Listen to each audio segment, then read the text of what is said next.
And I would like to ask Shoba Purushothaman to come on stage. Welcome, Shoba. Please.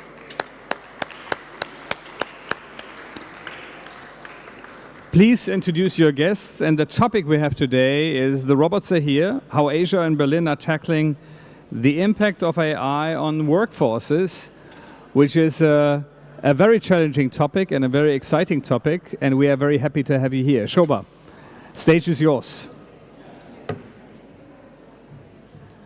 Please do come. And Varun is... Does anyone... Oh, Varun is there. Okay, can you hear me? Yeah. No, I'm going to move. I just wanted to... Should I... Yeah, I'm going to sit down. It's already on? All right. Good morning, everyone, and thank you for being here. I'm Shoba, co-founder of Hardskills. We are based out of the twin hubs of Singapore and Berlin.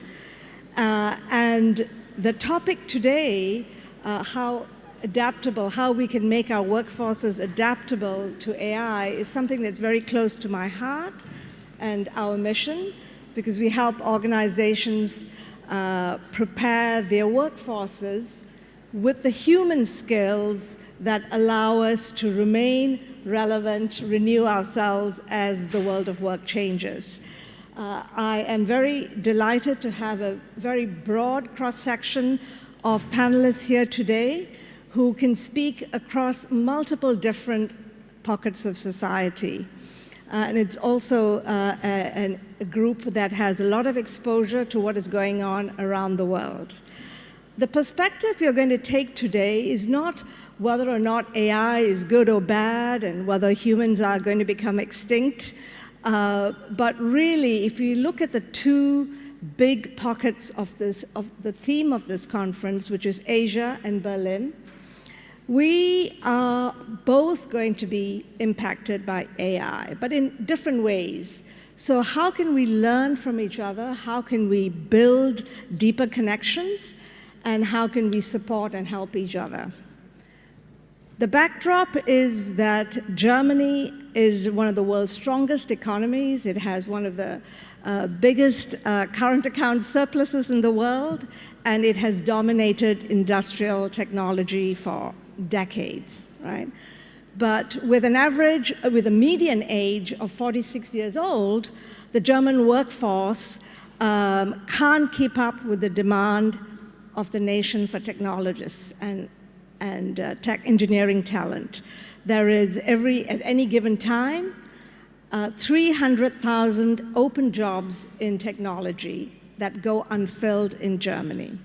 And meanwhile, across the pond, with markets like Indonesia, India, Philippines, every year there is 2 million new engineers that are coming into the workforce. And many of these markets can't create jobs fast enough. And as we know, technology is disrupting both from the top and the bottom, but there's a big impact at the bottom. How do you ensure that new entrants starting their career are going to be able to get jobs and meaningful jobs fast? So that's the lens with which we're going to talk. And I'm going to ask Carsten, Mirja, and Varun to introduce themselves and give us a little bit of background of their perspective and what their view is, and then we'll go into Q&A. And we will leave a few minutes at the end for a couple of questions. So, you have to move fast with questions.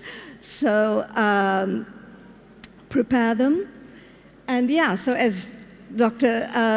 Fay said, on Sunday, we are in the hot summer of AI. And with that, Carsten, I hand over to you. Yeah, thank you. Yeah, Carsten Becker from TÜV Nord. TÜV, Testing Inspection Certification Company. We are around more than 150 years already. And we believe we will be still here in 150 years from now.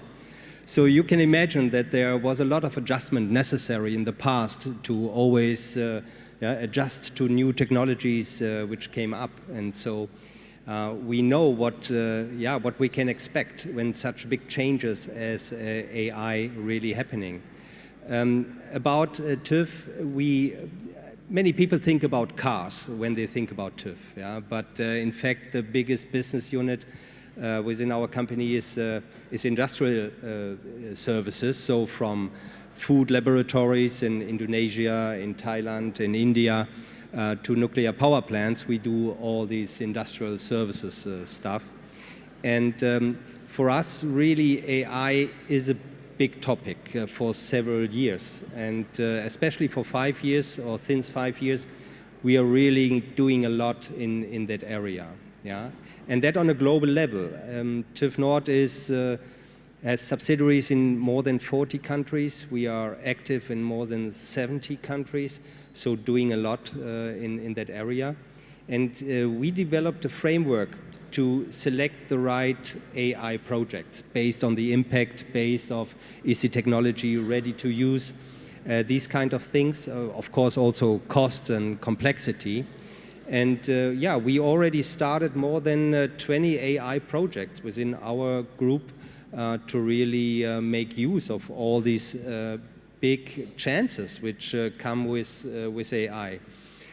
There was a question in the last panel regarding regulation, and we as a company, testing, inspection, certification, of course for us is a big topic, and we see two areas.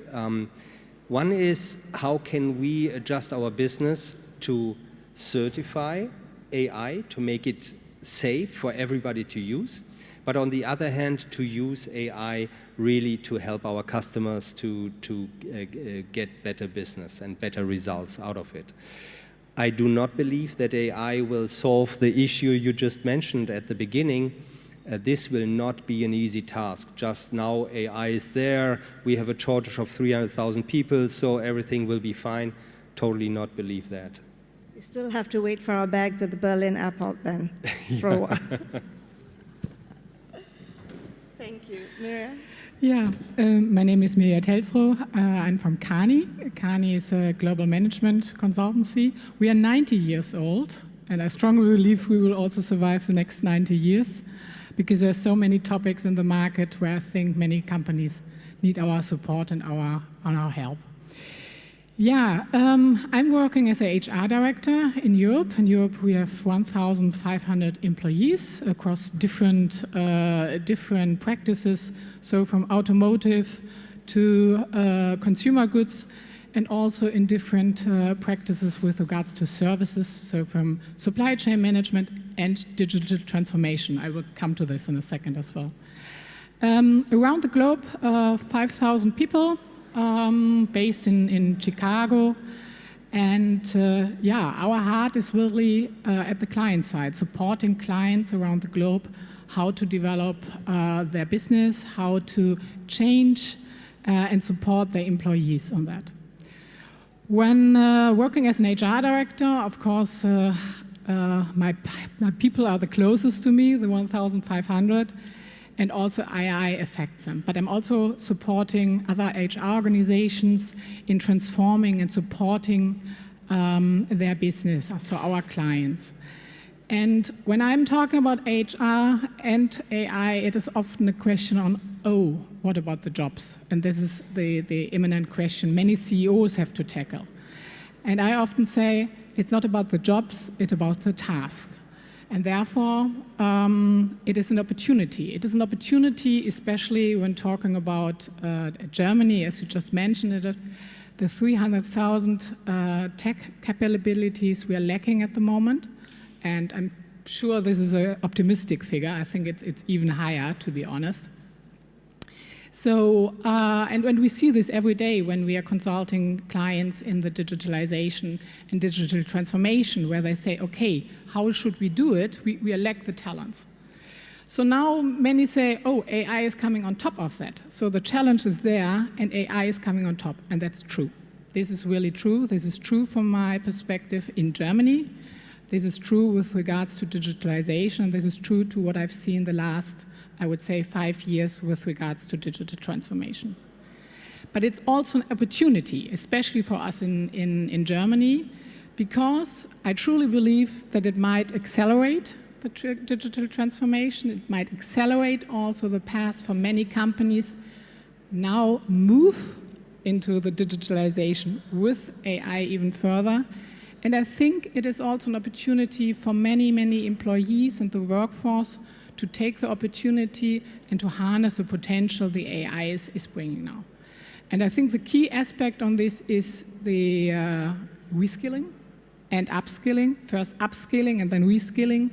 But this is something naturally we embrace within the digital transformation. And with that, I think I'm very positive about AI. I think it is a great opportunity for us as a society in Germany, for many employers who perhaps not embraced the digitalization fully yet. And I think also for many, many employees to now really tap into new pieces of work, tap into new tasks, and yeah, get the best out of their job and get rid of many repetitive tasks that I think for just a few really value added. And I've been, yeah, looking forward. Thank you, Shoba, for inviting me here. So yeah, PayTm Money is a 4-year-old company, right? So they have many multipliers in front of them, right? And PayTm is about a decade old. I represent PayTm Money here.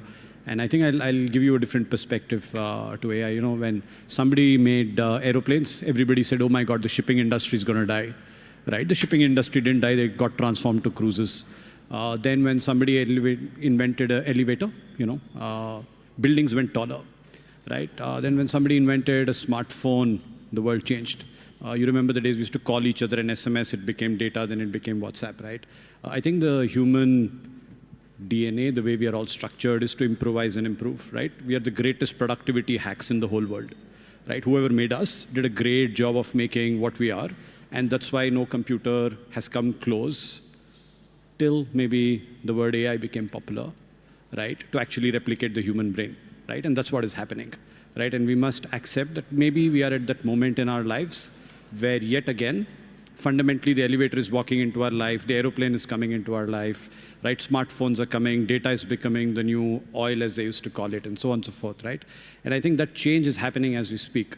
And this may be the greatest moment where someone somewhere, and I hope it's in India, is going to replicate the human brain, because there's nothing more advanced in computing than the human brain, right? Because essentially, it manages to put together emotion, data, structure, unstructured, everything, and smile at you at the end, or frown, right? And that's a very, very tough exercise for a computer to do. But all of a sudden, computing capabilities, data analysis capabilities have increased, right? That does have an impact. And that will have an impact. In my mind, human race will move forward, right? Human race over the last centuries has moved forward. We'll find a way, right? So I'm personally, when somebody tells me, hey, doomsday is happening, jobs are getting lost, I say, hey, this is the greatest moment that has come in front of us. Let's take it. It's like somebody's again giving us a new smartphone with the capabilities of, I don't know, launching an Apollo satellite from your phone, right? And if that's going to happen, I might as well enjoy it. Now, workforce, and I think that's the core topic of the panel. From my perspective, there'll be 3 kinds of people. I think there'll be people who'll say, hey, let this pass. I'm enjoying my life, and I have full respect for those people, right? At least they're clear in their head what they want. Right? And if you want to sit on the beach and enjoy, honestly, you don't need AI, right? You need nice sun and you need money to buy your air ticket, right? And those are great people for me because they've aligned their expectation to reality, right? And that's perfect. And that world will exist and will carry on. The second set of people, I think, who will lead, right? Who will get inside it. I'm trying, right? And I'm really trying to say, hey, my old life is done, right? There is a new life for me and how can I live it? And we'll talk about examples later in the panel.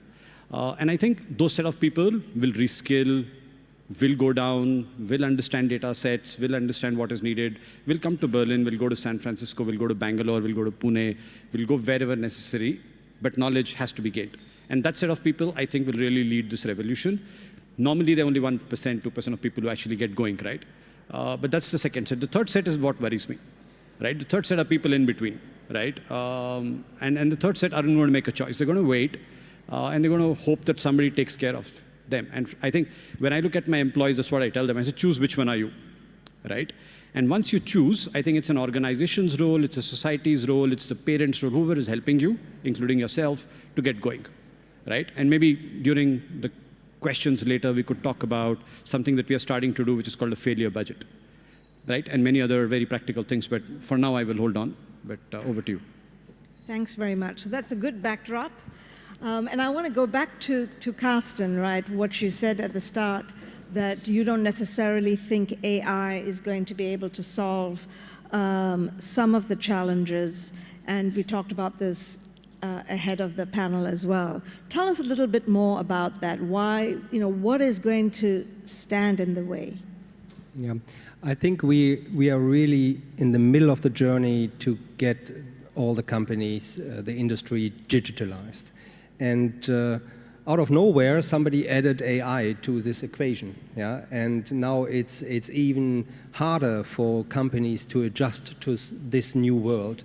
And not only for companies, but also for the people working in these companies. So I believe that this is one issue, yeah, that people may be overwhelmed and company may be overwhelmed from the capabilities, from the chances which are there, also from the risks. They cannot really, say, okay, should we do that? Should we not do that? I believe companies really have to train, of course, as you said, the workforce. But on the other hand, there are big pushbacks from the people, not because they are not able or not willing to learn about AI, but of many fears they have, for example. Yeah, and this is also something we need to challenge, and we need to help the people to get over it and to really see the chances. But at the same time, as I said, one thing is skills, but all the companies are in the middle of a big journey of digitalization.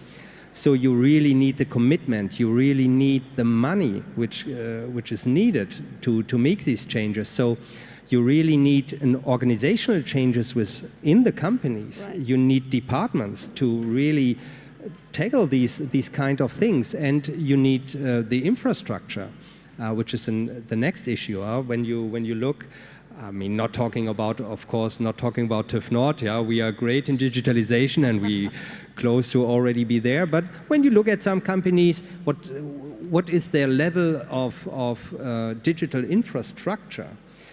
There are huge challenges, and companies really need to invest in these areas, and this is maybe challenging when at the same time you have a very challenging environment, a lot of competition, not only from different companies but also from different countries, and these kind of things I see really are big steps to go, and why it's not so easy.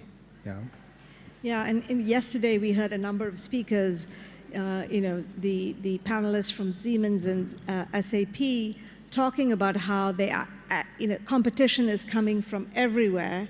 And as we know, the auto industry's biggest disruptor was a software expert, right? So one of the things that we spend a lot of time is really at Hardskills is trying to understand what does it take to change the mindset of people. And a lot of skeptics, a lot of people believe you can't do this. You can't change mindsets and behaviors and who we are. And Mirja, I want to ask you this next question because I am a productivity hack who's time-starved, I asked ChatGPT to help me prepare for this panel. And I asked ChatGPT, why is it so hard in popular narrative for Germans and to embrace change, right? You see this all the time. Why is it, and it's not just Germans, it's a universal, it's not universal.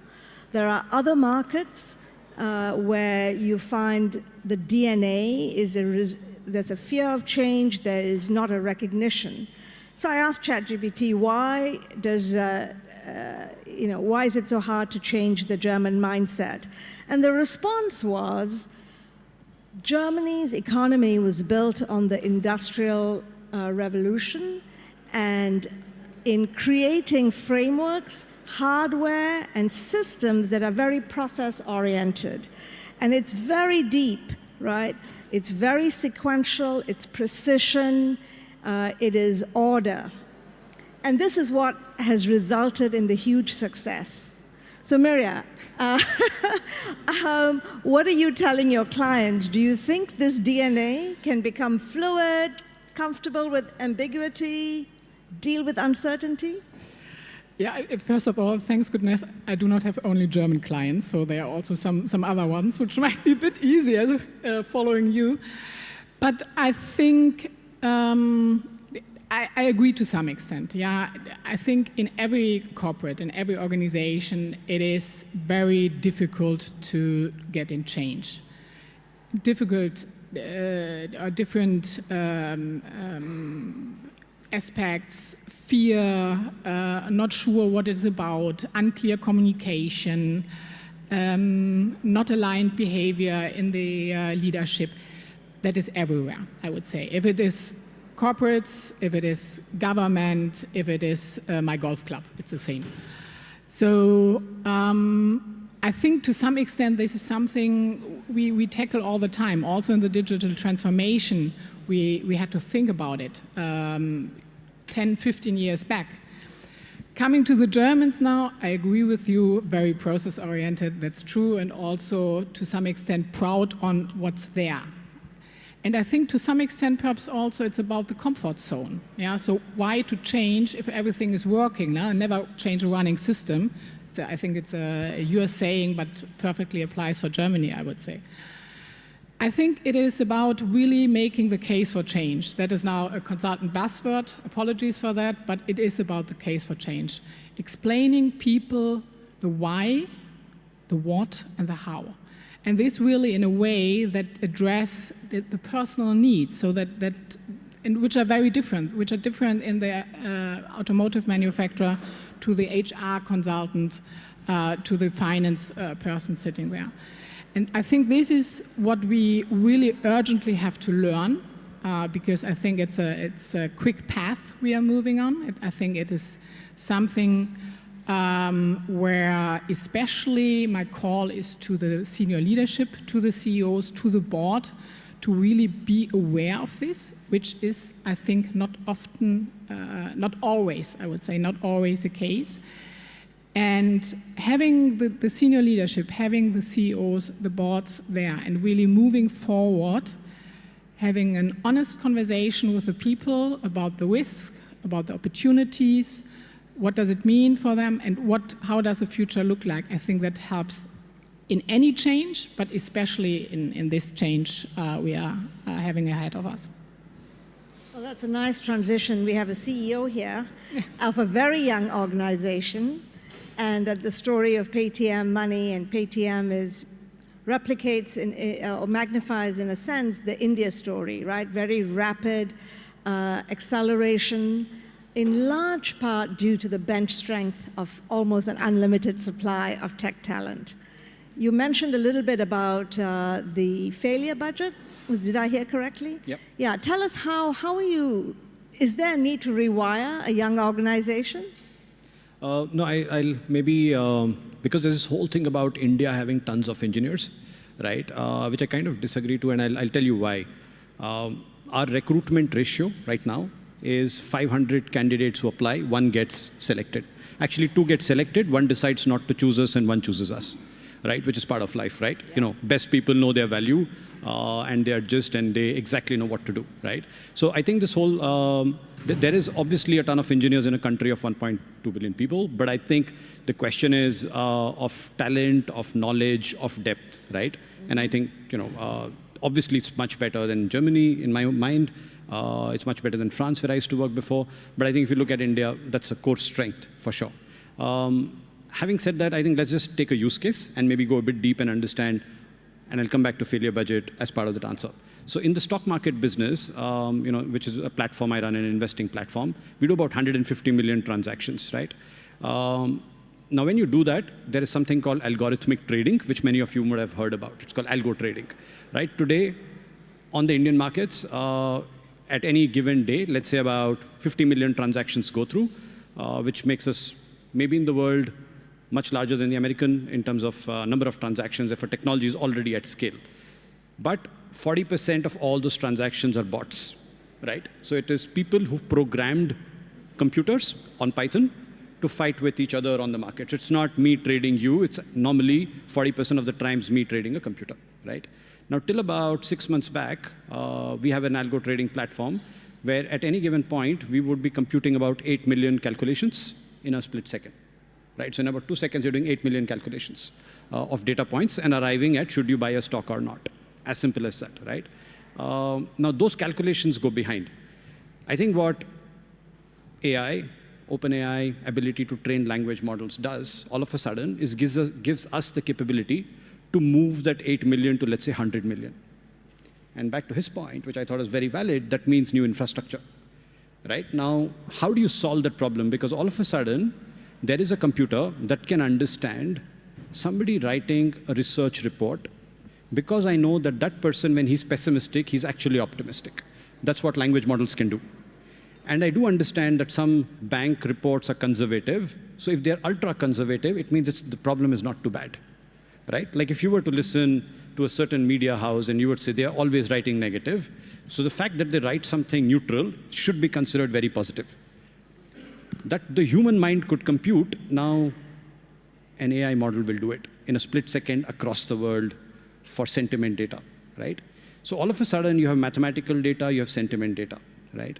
Now, how do you combine this from a skill perspective? I think the skill is where the problem starts because these are real complex problems which require, in my mind, 3-4 different skills. You obviously need the ability to manage large sets of data, which I think you can build in-house.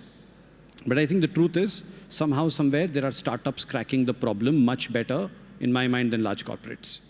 Because large corporates will be stuck in committees and budgets and all of that, and there'll be this very nice young person in a Berlin or a Bangalore with a nice laptop, and he's now got infrastructure. As listening about the AI campus, if I have time today, I'll go there to see what kind of computing capabilities are there. But all of a sudden, if this person has access to computing capabilities, I think there is a need, therefore, for a large corporate to accept reality. And the problem this time is they will need to outsource IP. Till now, large companies have been saying, hey, this IP is mine, but you help me as a startup. And I think the minute you share IP, you get into revenue sharing, valuations, and I think that's the big change that's coming, right? So for example, if we create a $10 billion company, like Microsoft did OpenAI, I think they had to share a big part of the value because the value is not there. And I think that's the first big change. Because we've been working with startups all the time, and I was hearing Alice before about Porsche, but I think the time is going to come where we say 50% is the startups, 50% is mine. Let's get going. As far as failure budgets are concerned, I think we're trying a small pilot. We're trying to tell people, take 20% money, cost, time, and fail in it, right? And surprisingly, over the last year, we've tried a bunch of projects. The success of my failure budget projects is more than my normal projects. What that teaches us, at least, is people are much better being entrepreneurs when they have nothing to lose. The minute you tell them, hey, you have something to lose, they become conservative and they actually don't innovate. But the minute you tell them, hey, this money is down the dustbin, it's okay, it's fine, please go out and experiment, surprisingly, they become more responsible, right? And I think this is the fundamental transformation. Your last question to me was, hey, do young engineers in India need to get transformed? I think young or old, there is a new skill on the table. I don't think anybody has a choice not to learn it, especially if you're going to be in the tech business. I think fintech businesses, all of this will fundamentally change. But yeah, I think we are right there at the corner. And I hope very quickly the Indian engineering schools, and I know one of the schools is actually writing a full 1 year of the 4-year engineering into artificial intelligence, into data sciences. So, that Indian school for sure, every student there is going to be placed the minute he signs up for the course, right? So, yeah. So actually, I want to stay with you, Varun, because Sam Altman, CEO of OpenAI, is on a diplomatic charm offensive around the world, and he was in India last week, and he kicked up a storm because, in a response to a question, he said that he didn't think Indian startups should attempt to try to compete head-on-head with ChatGPT, that it would be a bit of a hopeless endeavor. He then subsequently went on to clarify on Twitter what he really meant, which is that he thinks startups should focus on creating something new, right? Bringing something totally new to the table. And this caught my eye because one of the things that our customers in India, most of our clients out of India use us to train engineers. And they're using us to train engineers on how to communicate ideas and how to influence people that they may not have power over, right? And in the last 12, 15 months, they're also asking us, can you train creativity? Can you train imagination? And I think what Sam Altman's, my reading of his statement is, let's not go down copy-paste. Let's do some original, new, break new ground. That's what this tool gives us. Do you think Indian engineers, well, it's not do you think, of course they can. What do you think they need to become more creative? First of all, I think Mr. Altman did a great job speaking on stage and expressing his opinion. I think by the time he clarified his tweet, at least 10,000 startups in India decided to take him on, right? Yes. And I thought that he did us the greatest favor ever, because in the audience that he did, the richest of India, the most important investors, key decision makers were there. Everybody got offended in 30 seconds. And I think he did me a great favor, right? So thank you to him. Nobody read his clarification tweet, by the way, other than you, right? So, yes. I didn't even know till you told me that, and I was like, oh, he actually did it, right? So that's cool. But I think, here is the story for me. I think from our perspective, this whole debate around creativity, I think is an excellent one, because all of a sudden you need to combine the human brain into a computer, right? And I think, some people call it creativity, I call it emotional intelligence. It's, I think, how you look at it, right? Like, this place looks lovely. Can a computer say this looks lovely? To some people, this is not so cool anymore. They would like modern contemporary stuff. But for me, this is fantastic, right? This is the greatest Asia Berlin Summit. It's my third that Rainer has organized. So, I really like this place. But can a computer tell me that? Can ChatGPT do that?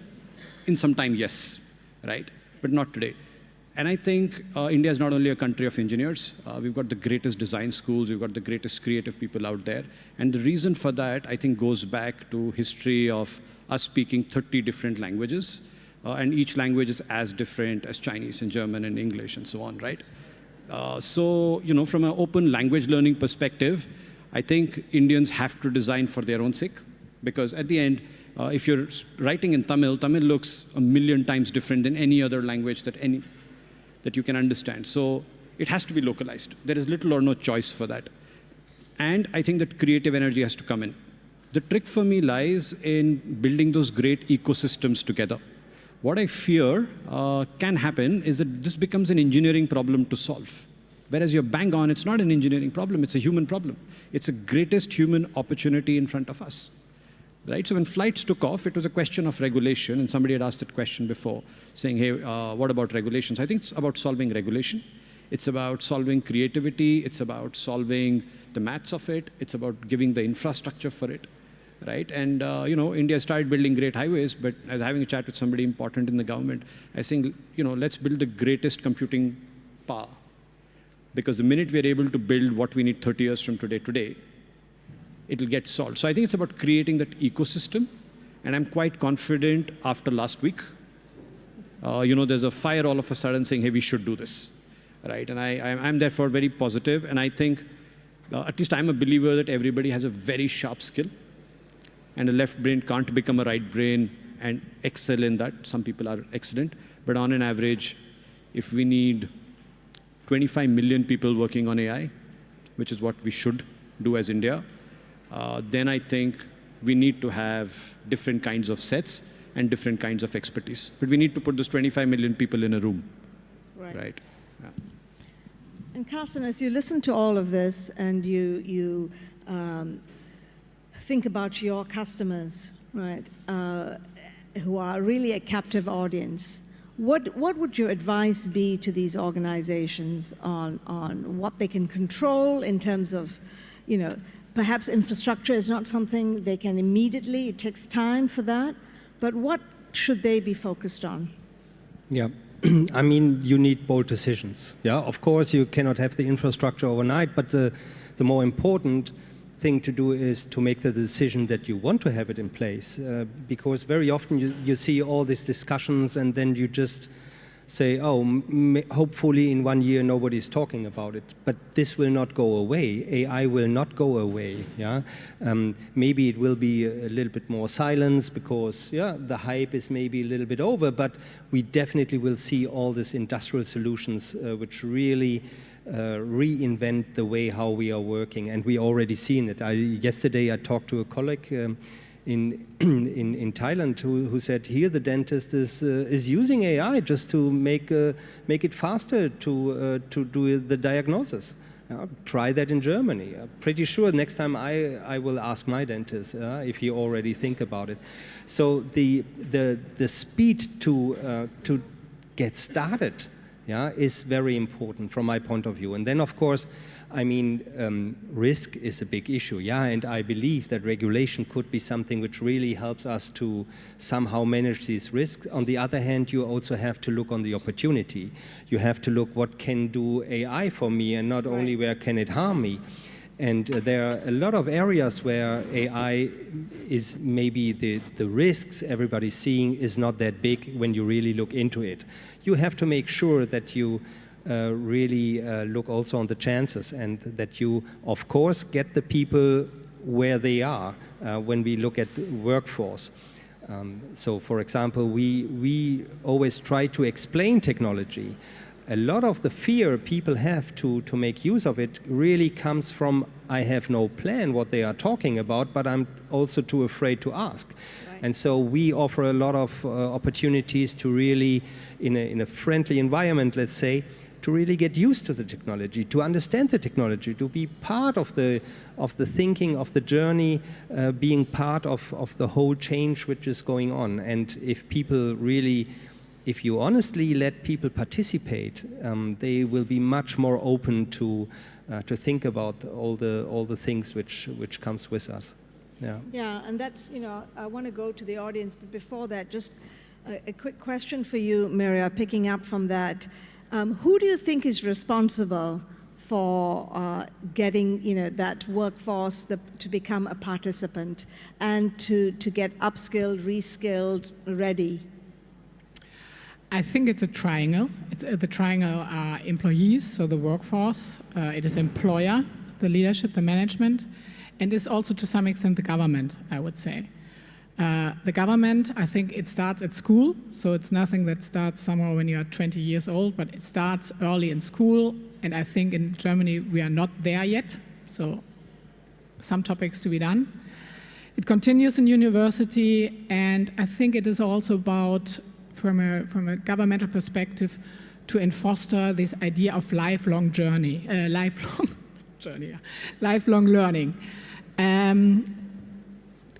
I think in some areas in Germany we still believe, okay, once you have the education, then you continue for 40 years and then you retire and then it's done. And that's not the case.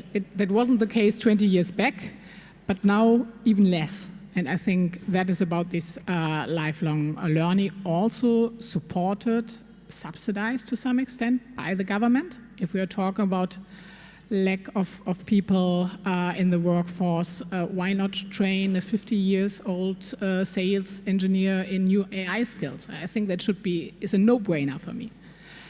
It is about employers. I think learning budget, and I know this from an HR perspective, is still too low in many corporates and many companies.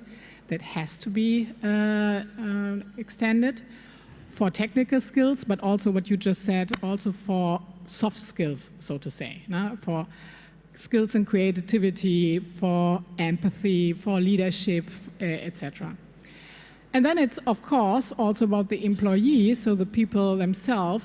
They also have to embrace lifelong learning. They have to really seek for opportunities to engage in learning, not only the typical training program the employer gives, but there are learning opportunities everywhere. It starts with Twitter, it is Udemy, it is a lot about being proactive, so it is about the triangle, I say. I'm all for training budgets to be increased. So now I want to just, in the last 6 minutes or so, we can take a couple of questions. Anyone have a, yeah. Thank you very much. One side, there is a cry that AI is going to suck jobs and there are going to be lesser jobs. On the other side, there are many schools, especially in India, I'm familiar because we are working very closely with the technical education regulator. A lot of engineering schools are coming out with BTech in AI, as Varun said just now. BTech in AI and FinTech is another common combination that's coming up. What is the ballpark assessment of, say, jobs that are likely to come up in next 5 years or 10 years in AI specifically? Is there a possibility to guess? Can we, from the panel, is it possible? You mean to quantify the number of opportunities? Yes, that's correct, ma'am. I think, frankly, there will probably be no job that is not, has some element of AI in it, but I don't know if... Yeah, Mike, I have a supplementary question on that. Does it mean that AI should be a complementary subject to be taught in engineering, not as a core subject in engineering? These two. Thank you. I think, as you said, every job will be affected somehow from AI. There is no question about it. But at the same time, not every job will be replaced by an AI. So there are really huge chances to just be more productive, more helpful for the customers, faster, cheaper, and so on. So I really think it's not so much a question of replacing, it's really a question of adjustment and just become better, yeah, as a company and as people. Do we have any other question from maybe the I can audience? just answer that. Yeah. Shoba, should I go ahead and answer that? Sorry. No problem, Yes. no problem. No. I at least was trying to estimate that number. Okay, so what I tried to do was try and put some maths behind it, right? I tried, okay, and maybe offline we'll see if the maths actually works. But I tried to say, hey, let's take all the sectors, right? Let's take agri, let's take services, let's take export, let's take mobility, let's take blah blah blah. So you add 10 sectors, and I did it for fintech, and then in fintech I listed down for all the banks, at least in India, and all the fintech companies, roughly what's the split between technology, product, enabling functions, etc. For example, at PayTm Money, 80% of my cost and headcount is into product and tech, right? Very less into everything else. And then we said, okay, what's the opportunity that comes ahead? And so we did all that maths, at least in my opinion, and I can tell you just for fintech itself, in India, at least we are looking for another 2 to 3 million engineers, right? At least, right? Now that's a massive number that just I think India will consume. Right now, I think the bigger problems are going to be as a country where we generate this knowledge. And I was really surprised personally to see that schools are coming out with curriculum, right? Like they have certifications and courses already, right? Much before the ChatGPT thing came. And that's, I think, fantastic. The trick is going to be how do you get the other skills going, which was our question before. Because just learning will not allow you to apply. And I think that's where that's the number. So I think each country, and I'm sure each of the government, responsible people are actually doing that maths, because somebody somewhere needs to do the maths and saying, this is my demand. Like they did for digital marketing. And that's how you had all these SEO courses from nowhere in the whole world. And all of a sudden, everybody's trained on digital marketing, right? And I think the similar wave will now start. But each government will estimate. I did it for fintech, but later I'll share with you at least how I thought about it. Thank you. Yes. Thank you to the panelists. Unless you're running short on time.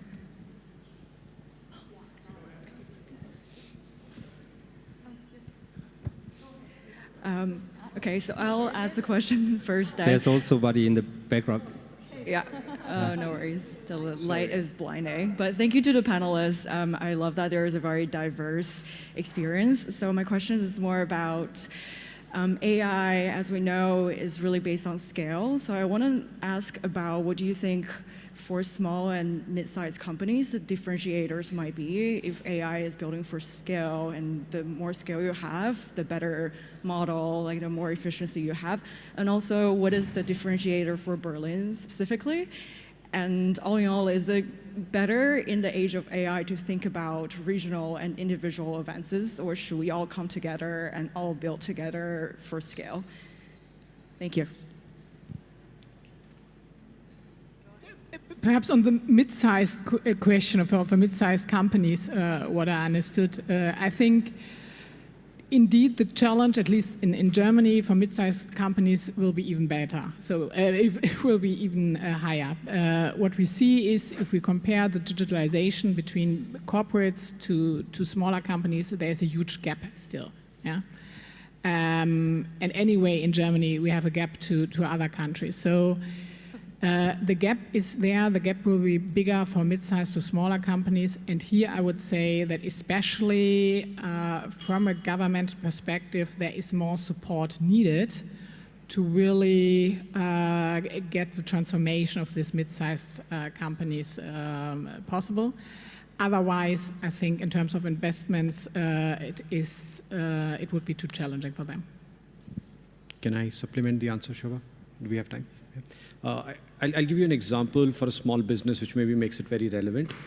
If you're a B2C small business, so you're business to consumer, so you're directly talking to consumers and not to businesses, right? I think one of the biggest costs for any B2C startup or small business is cost of acquisition, right? Because somehow the bigger companies are able to put the dollars up front, and then they're able to have what you would call a J-curve for 3 years, and they're okay. But small companies are not able to do that, right? And that's why the competitive disadvantage because of capital. All of a sudden, and I'm kind of partially working / trying to invest in a company which is doing virtual influencers, right? What they're doing is they're promising 1,000 small virtual customized influencers for a fraction of the cost, right? Now, all of a sudden, instead of paying this very important celebrity / paying Instagram, Facebook, Google, et cetera, you have now access to virtual influencers for a fraction of the cost. And I think this is just the start of what marketing funnels will look like in future. And I think that massive change is just one example of how you could use the new cost advantages, the new personalization, the new models to outpace large companies. Because I think that's going to be one example. Second would be in supply chain, right? And slowly, I think you will start to see lower cost, lower entry options, and that SaaS model. Somebody's going to launch, I'm sure, in the world, $5 a month for the greatest digital marketing setup. All of a sudden, you don't need hundreds of people, and you don't need a fixed cost going in. And I think converting AI into SaaS products is the next big thing. And the minute that happens is when I think SMEs will have a level playing field, right? But that's on its way. Thank you. And on that note, unfortunately, we have to stop because we're down 1 minute 25. So, but everyone is here. So, but Bahadur, yeah, we will take your questions offline. Thanks so much.